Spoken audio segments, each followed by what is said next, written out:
આજે મોદીનો જન્મદિવસ છે, તમને ખબર છે કે નહીં જન્મિતભાઈ? આપને તો ખબર જ હોય ને વાલા, ખાતરની ખાલી થેલીની કુશલી બનાવીને વરસાદ પડતો હોય ને વાડીએ વૈયા જતા, અને ખાડામાં રોદો આવે ને ફટાકીઓ થઈ ગયો હોય ને તો પેકિંગ મૂકીને વરદી કાઢી નાખતા વાલા. અટાણની પરજાને પપ્પા 5,000 વાળી ઇલેક્ટ્રિક મોટર લઈ દે, અવડા હોય ને તા એને કેમ ખબર પડે?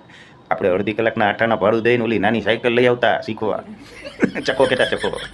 અને અટાણની પરજાને પાવર કાપની નથી ખબર, પેલા ટ્રાન્સલેટના દીવા ઓલા સાયકલના વાલમાંથી બનાવતા ને, પછી ફાનસ પેટ્રોમેક્સ, એ કાંઈ ખબર જ નથી અત્યારની અમુક પ્રજાને. ચાલુ ગાડીએ ચડી ગયા બસ.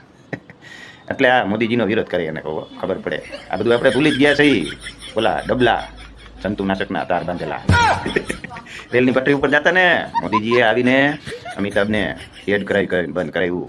સરકારી બસ સ્ટેન્ડમાં સારા ટોયલેટ નથી બનાવી શકી કોંગ્રેસ આઝાદીના 50 વર્ષ પછી. આખા બસ સ્ટેન્ડ નવા બનાવી નાખ્યા મોદીજીએ. ન ભૂલાય વાલા, એ ન ભૂલાય. અટાણે ખાડા ગોતે ને રસ્તામાં રાજનીતિ કરવા વાળા, તો ઉપર પુલ દેખાય છે વિડીયામાં. આછું કીધું ને, કરી નાખો શેર. આજે જન્મદિવસ છે મોદીજીને મુબારક આપી દઈ. જય હિન્દ.